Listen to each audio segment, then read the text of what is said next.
So everyone who's seen my channel knows it's about Houston history and vintage toys, comic books and hangout places, and especially Houston history, like old history and even kind of modern time history up to like 70s. So anyways, I had a little trouble doing this one because it's not for everybody, but it's still Houston history. It was about Dean Corll, the serial killer here. It's not for everyone. So I read the story on him and everything, and I knew about him before, and I've heard it before. But I read the story, like even the graphic part, the whole thing about him, where it came from, all that. And I don't see how people could do that. He kidnapped, tortured, raped, and then eventually killed these young boys. And there was a lot of them. There was one in where they eventually found his boat shed, where they found at least 17. He's known to at least killed about 28 since that they know of. But the investigation, now the digging stopped after, I think it was after 28, they said, okay, no more. But so he's possibly have killed more, of course, with two young accomplices. But I read the story, the stuff he did to them in graphic nature, and I was like, oh my God, dude, I for 3 or 4 days, I just wanted to erase what I read from my mind, because I can't see how anyone could do such horrible things. Trust me, there's a bunch more people that we don't even know about nowadays. So take care of your children, take care of yourself, because you just don't know who you're dealing with. It could be the nicest guy, just like this guy right here was the nicest person in the world to everybody, his neighbors and everybody, and look who he turned out to be. But this is what this one's going to be about, and I'm going to start an intro with the news coverage, so it could explain it more. And then I am going to go visit the places, the boat shed, his house in Pasadena, his candy store that he had in front of an elementary school in Houston Heights, and maybe some apartment places that he stayed at off of Washington and stuff like that. So this is what I'm going to do on this one. Don't take it as something that I enjoy doing, but it's Houston history, and this is what I like to do. I like to know. I just want to know.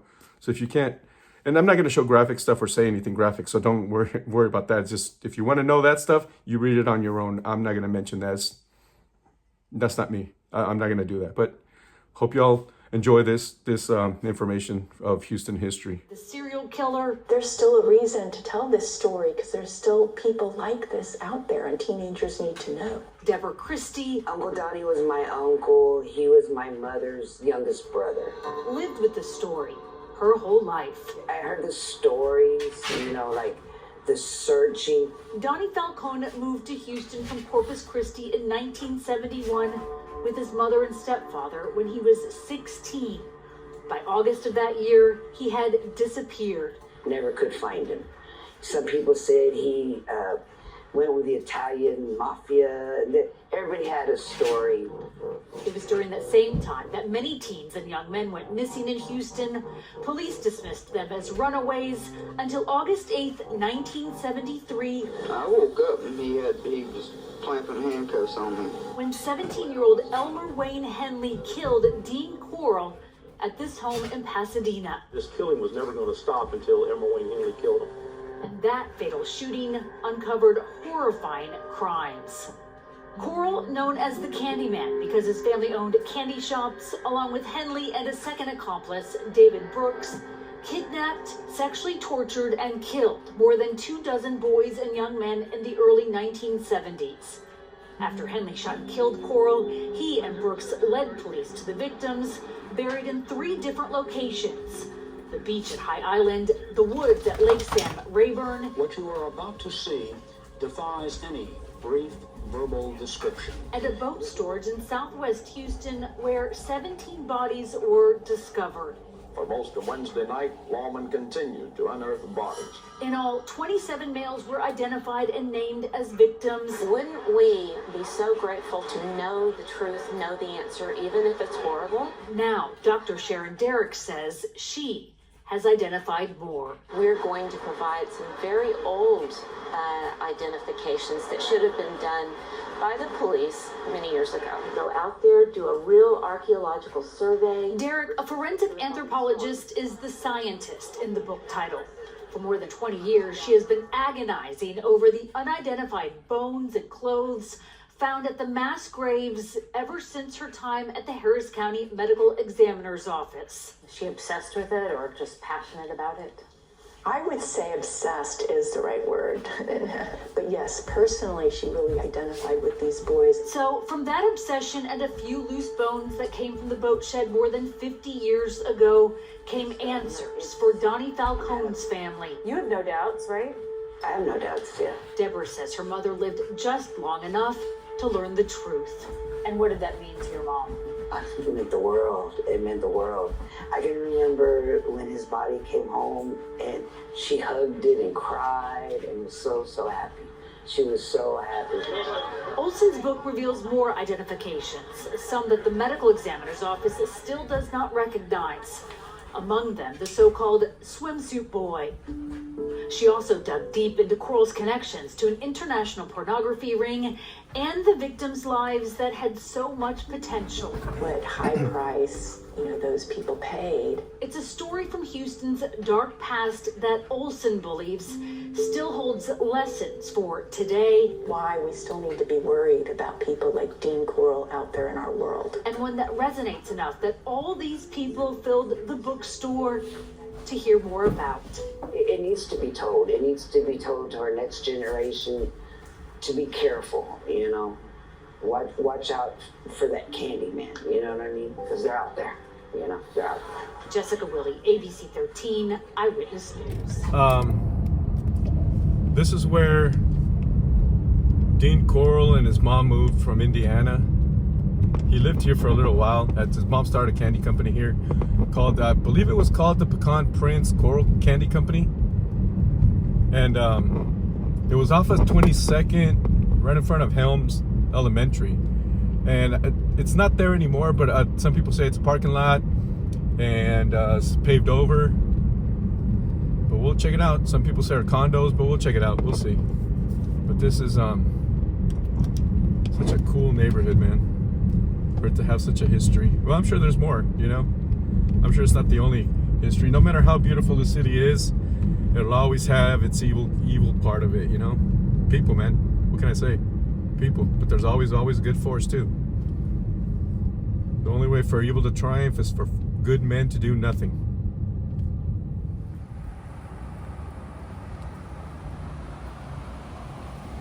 And this is the front of Helms Elementary. Still some old school homes. Man, I'm glad those are still around. Love old school homes. And this is Helms Elementary, basically, right there.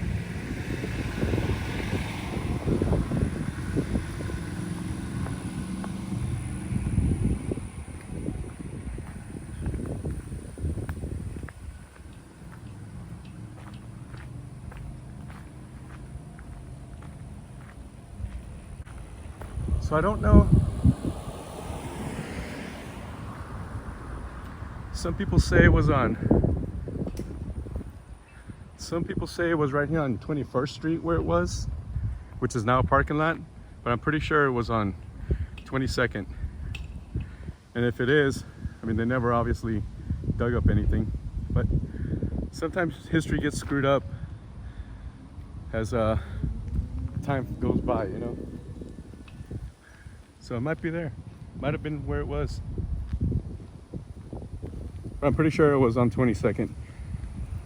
Still some of the old homes that are right around the corner from where his shop was at, still here.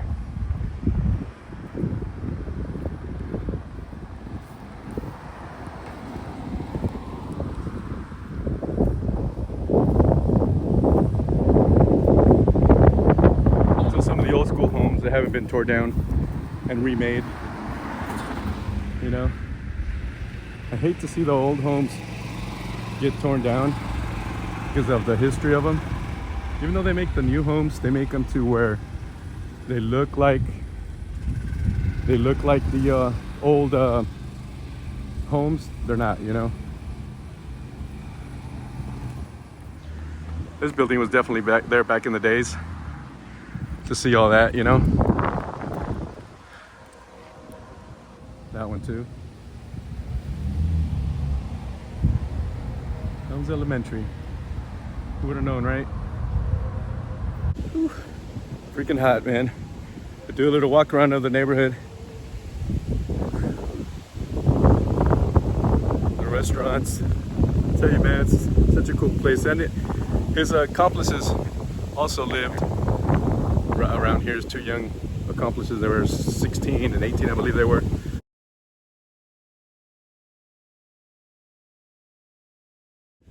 But a lot of the old stuff is already gone. I think that little store is still right there.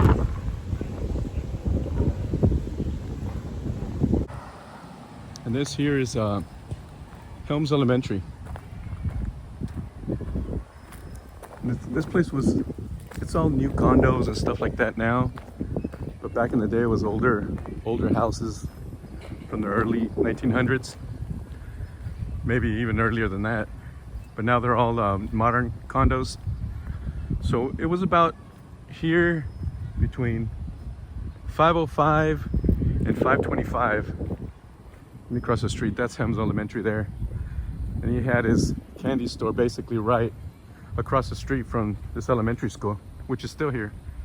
But it was somewhere located about right here between 505 and 525, somewhere on this lot right here. And yep, it's all condos now. And I'm sure that house down there is one of the original ones. But yeah, story goes he had the candy store here and he lived upstairs. So all the he would give free candy out to the kids and befriend them, I guess. No one knows if he actually ever did anything back in those days. It was about 1968, something like that. No one knows if he actually committed anything wrong then. But neighbors say that sometimes in the evenings they would see him digging a hole or digging holes in the back or somewhere on the yard where his candy store was at. And he would tell and even his mom, and he would tell her, oh, he's just burying expired candy. But the cops, they never actually dug up here. You know, they just left it at that. They never dug anything up or anything, even after they found out about the murders. But, so who knows? Maybe there's some people down there, you know, under those homes. Hope not. But they never found everybody. Part of Houston history. But it's Houston history nonetheless. All new modern homes. And this is the little school. Everything's all built up now. But so, Heights area is so peaceful, it's so calm. Very enjoyable living here. It's like what a neighborhood should be, you know? It feels on the outside. But like I said, no matter how nice the city is, you always have your evil elements to it, you know? Your evil people to it. But either way, great place. These beautiful old homes in the Heights. These are more modern, of course, but still have the old, preserved old homes like that one right there, the brick. Oh my God, that's nice. Beautiful, man.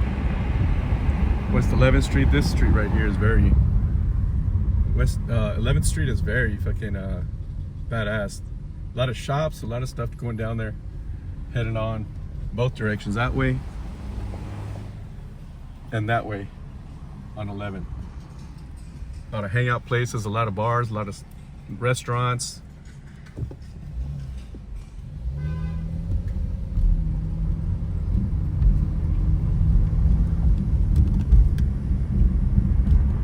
A lot of impatient people. And we just got here to in Pasadena, where his house used to be. And I think I can post a picture right here of before it got razed.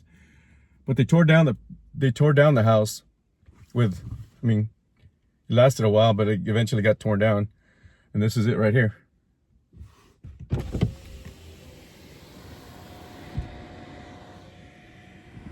This is where his house used to be. And it was 20, well, I don't know if I should give the address out, but I mean, it's public knowledge. 2020 Lamar.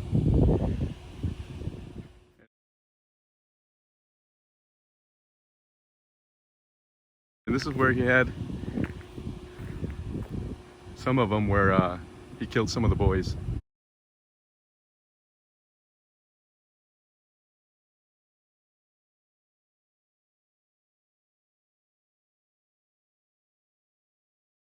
Right here in this place right here.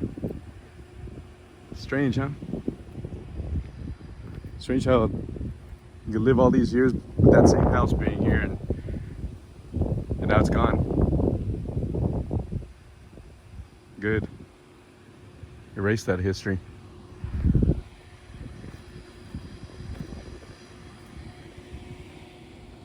And this being the exact same spot where he was shot and killed himself, where they came and took his body, where it took his last breath, right here. The whole story goes that the two accomplices brought a girl that were friends to party, supposedly. When they partied, after a while, they passed out. They were woke up and they were bound to a board, handcuffed, and that guy Dean was angry because he brought a girl over. He said he was going to kill all three of them, but first he was going to have his fun. That's his words, quoted. So the boy, one of convinced them that he convinced them that he could help him. He could help him dispose of the bodies, because he was tied up too. He was going to kill him. He was going to help him dispose of the bodies and everything, and he let him go. When he let him go, he gave a knife to the boy, his accomplice, and told him to do something to the girl, take her clothes off. He ripped up. He whispered to the girl something in the effect that he wasn't going to do anything to her, and he felt like he didn't want to do anything or have anything happen to his friends. So he took up the other boy. What Dean was on him. The other boy went over, the accomplice that was free, went over and picked up the .22 gun that Dean had. And Dean got up and said, "Are you going to kill me? Kill me. You're going to kill me?" "Yeah, I know you can't." So the boy fired one in his forehead, which didn't kill him because it was a .22. Didn't quite kill him. Didn't quite penetrate. But so Dean lunged at him and somehow tripped. He shot him a few more times. The boy shot him a few more times. And Dean tripped on a telephone cord that was there and eventually slammed against the wall, and that's where he died.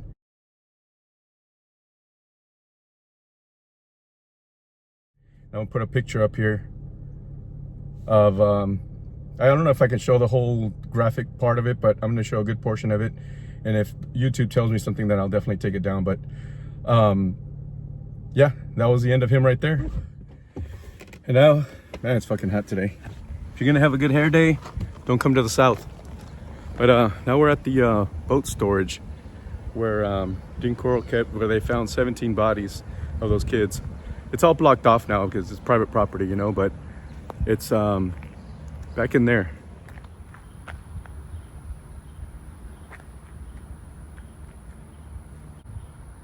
Right there. That was boat storage 11.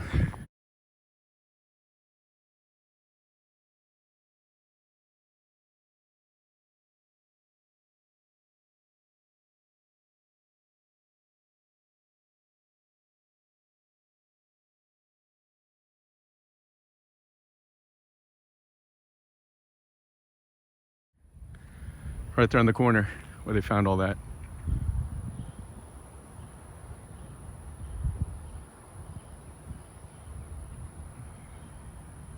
But it's not marked or anything now, but it's still there. Unfortunately, they found 17 bodies after his accomplice, the kid, killed and gave up the location of the bodies and ended it all. So they only found that many. Right here. It's South Houston, I believe it is. But yeah, I'm not gonna give the location because it's public knowledge, but I'm not gonna give it because I'm not gonna, you know, do that. But that's it. Boat storage number 11.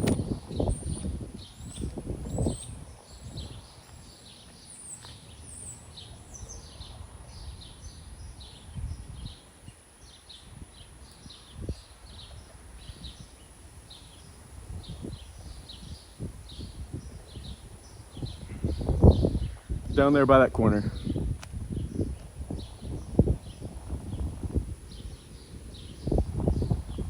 Crazy, man.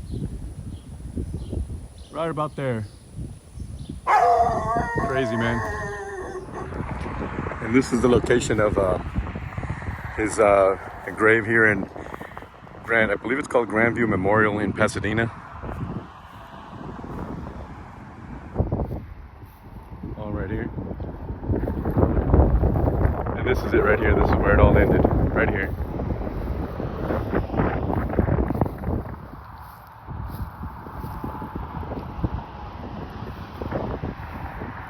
Strange how things happen, man.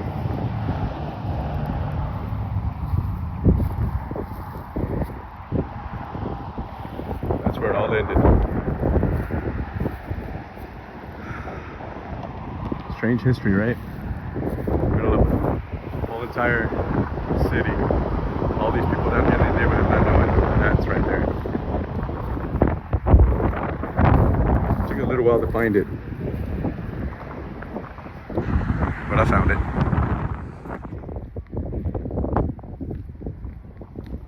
It's Mother's Day. So it's busy with flowers and people visiting their loved ones.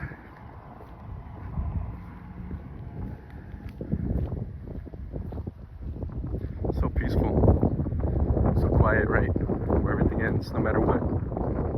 That's how everything ends. Right here.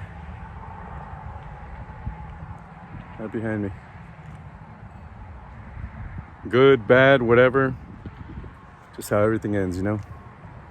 Unfortunate. Life is so freaking short. And that was it. I kind of started backwards, but that's the story. Hope you all enjoyed it.